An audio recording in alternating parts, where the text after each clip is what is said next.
Cheli es la mujer de Julio De Vido. Ayer salió un nuevo procesamiento, en este caso por Mamá Corazón, el procesamiento de Andrea del Boca y de Julio De Vido. Sí. Y vos sacaste un comunicado que muy largo, ¿no? Hay que hacer comunicados más cortitos. El comunicado lo hicieron los abogados. Sí. Los abogados no pueden hacer comunicados de prensa. En realidad, bueno, quisimos que tuviera aspectos técnicos bien precisos el comunicado y no es un nuevo procesamiento, es la confirmación de un procesamiento. Perdón, la confirmación del procesamiento. Y bueno, lo que nosotros hablamos ahí es Pero de a ver, en el menú de cosas que tiene el ex ministro de Planificación, ya que aparezca Andrea del Boca, la miniserie hecha por Andrés, digo, bueno, ya estamos en problema, porque yo quiero saber entonces qué pito toca De Vido en ese tema. No, ninguno, porque aparte todo lo que tiene que ver con la televisión digital abierta, con la creación del Consejo Asesor de la Televisión Digital Abierta, con todo el banco de contenidos audiovisuales, con toda la tarea técnica que se desarrolló a través de la Universidad de San Martín y del INCA, del Instituto del Cine, porque también está procesada y con procesamiento confirmado Liliana Masure, y en total son 9 personas más. Todo eso es una política pública. Las políticas públicas, como los programas de gobierno, tienen o un decreto o una resolución que lo avale. Para que Julio pudiera digamos, generar o buscar la forma de instrumentar los contenidos audiovisuales que se necesitaba para nutrir el Vacua, tenía que tener una orden del presidente por decreto. Y lo que estaba haciendo Julio es llevar adelante una instrumentación legal. A ver, pero cuando vos me decís una instrumentación legal, porque tiene una orden del presidente. ¿Sí? Yo me acuerdo cuando en la época del proceso decían que las órdenes... que hay órdenes que se respetan y órdenes que no se respetan. ¿Sí?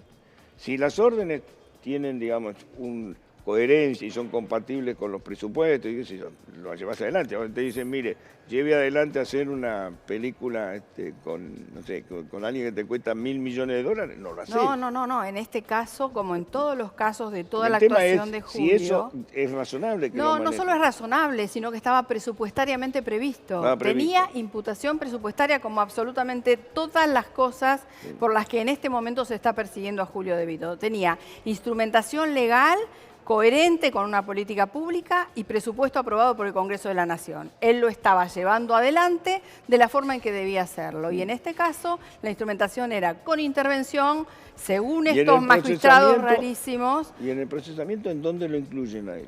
En haber liberado los fondos. Autor de administración fraudulenta, porque ellos, sin tener absolutamente una sola objeción legal por parte de los órganos de control y de garantía del Estado, y teniendo a su vez un informe de los peritos de la Corte, donde decían que todos los movimientos de fondos que se habían hecho en relación a eso se correspondían a todo lo vinculado con la industria cinematográfica y los contenidos audiovisuales, se correspondían no solo con el presupuesto, sino también con la documentación de respaldo.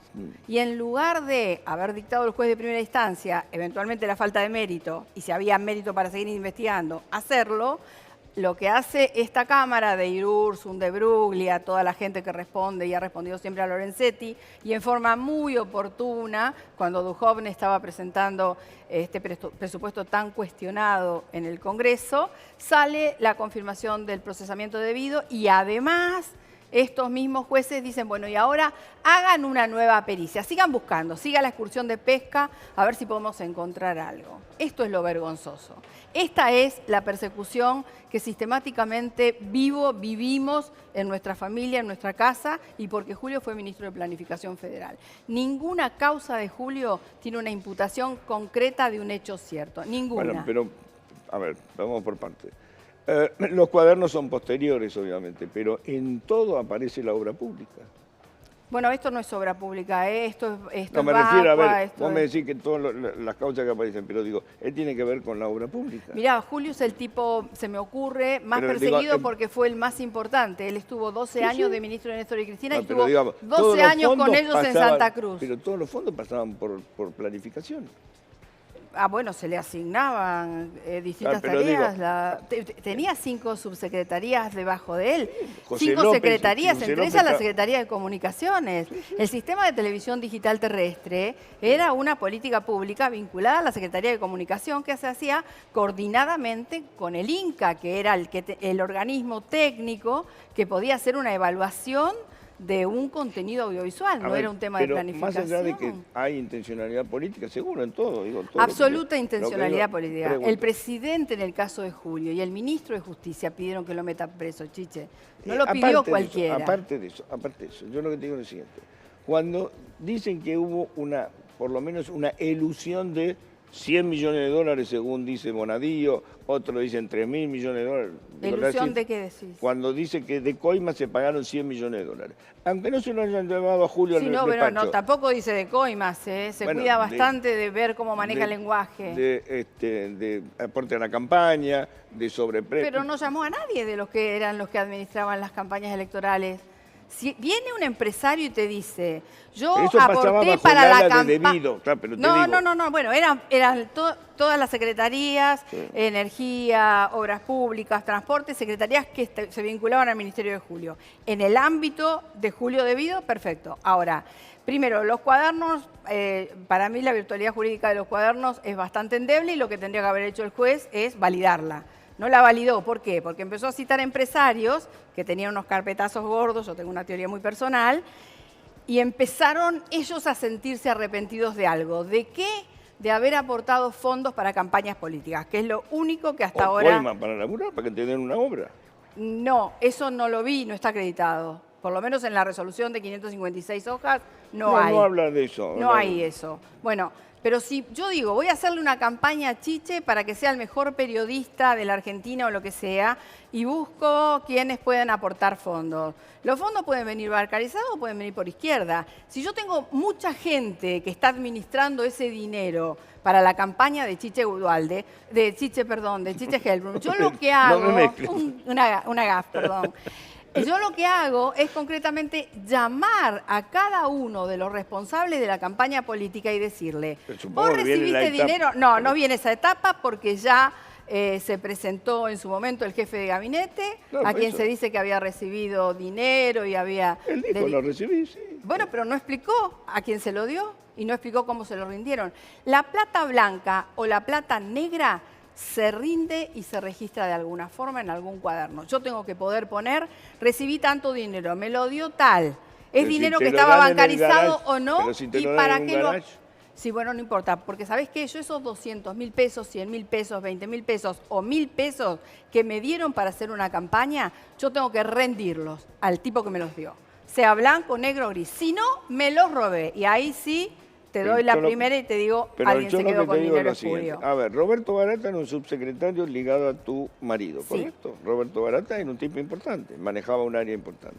Vos fijate la destrucción sistemática de todo el equipo sub-40 que tenía Julio. Yo lo que digo de todo el equipo de jóvenes buenos gestionadores. Vamos a suponer que eso, digamos, son tan jóvenes que pueden volver a reciclarse. Lo que digo es lo siguiente. Si yo tengo un tipo que anda por los edificios de las empresas que construyen... Bueno, pero eso ¿quién lo dice? Alguien vinculado a los servicios. Sí, puede ser. Un remisero vinculado a los servicios. Vamos a ver quién lo dice siempre y de qué forma lo dijo. Y no hay enemigo pequeño. No, mira, yo te voy a decir una cosa. No hay enemigo pequeño. Hay 6 cuadernos que dicen una cosa y 2 que dicen otra. Sí.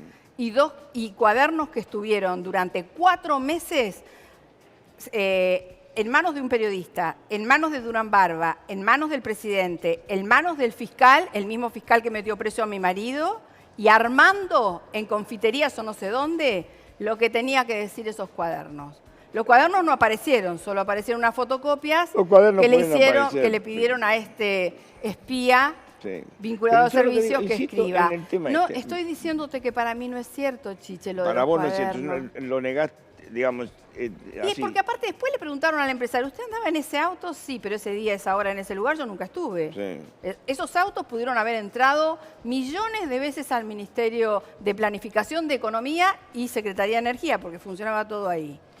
Pero, a ver, es una negación Es que nadie lo validó, ni siquiera los empresarios arrepentidos validaron lo de los cuadernos. Entonces, me parece que el juez está perdiendo una hermosísima oportunidad histórica de ver si, como decía el doctor Labaña en el 2006, había cartelización o no de la obra pública. ¿Qué vínculo había de eso con la patria contratista de la que se jactaba de haber intervenido el padre del presidente de la Nación? Y a su vez, de averiguar el financiamiento de la política, blanco, negro o gris, y eventualmente si había habido demoras en el pago de obras por parte de algún ministerio, porque debido no manejaba los fondos para pagar las obras, solo verificaba que estuviera todo el trámite o en las áreas correspondientes verificaban que estuviera todo expedito para pagar, quién demoraba y por qué demoraban un pago para ver si efectivamente podría haber algún retorno o alguna coima o lo que fuera. Fíjate qué oportunidad histórica de averiguar un montón de cosas. ¿Vos estuviste auditando las cuentas de tu marido? Nunca. Pero vos manejabas... No, mira, yo entre el 2003 y el 2007 fui adjunta del Síndico General de la Nación. Me fui de la sindicatura con el doctor Kirchner. Él dejó la presidencia y yo me fui de la CIGEN. Sí. Yo tenía una resolución del doctor Garrido, que era en su momento el titular de la Oficina Anticorrupción. Sí. Te estoy hablando del doctor Garrido, ubicás el administrativista Manuel Garrido. Sí, sí. Uno puede estar de acuerdo o no con lo que piensa y cómo piensa, pero técnicamente es súper sólido. Fíjate que tenemos ahora a alguien que de derecho no conoce absolutamente nada, como es Laura Alonso. El doctor Garrido sacó una resolución diciendo que yo no tenía ni incompatibilidad ni inhabilidad para estar en el cargo de síndica general adjunta de la Nación, porque éramos los dos, mi marido y yo, funcionarios del Poder Ejecutivo Nacional. La CIGEN es órgano de control interno. Y lo único que sí aconsejó es que no tomara intervención en ningún trámite que vinculara a mi marido, que es lo que corresponde. Independientemente de eso, tu marido, digamos, pasaban por tu marido cientos de miles de millones de pesos que algún tipo de control tenían que tener. No se sabe cuando hay una sobreprecio, no hay auditorías. Pero ¿quién dice que había sobreprecio? No solo había auditorías, sino que intervenían todos los organismos que tenías que intervenir para ver efectivamente cuáles eran los montos de la licitación y si se desviaban o no.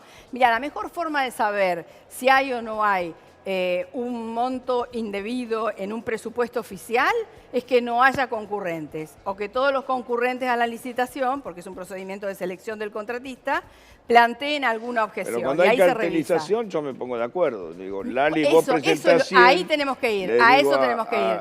Eso es lo que hay que averiguar. Eso es lo que hay que averiguar. Si hay cartelización, ¿sabés por qué? Manejo yo el precio. Porque la cartelización significa que vos manejás no solo el precio que vas a poner en la obra, sino el de los insumos con los cuales oficialmente después y en una base de datos se centraliza la información para establecer el presupuesto oficial.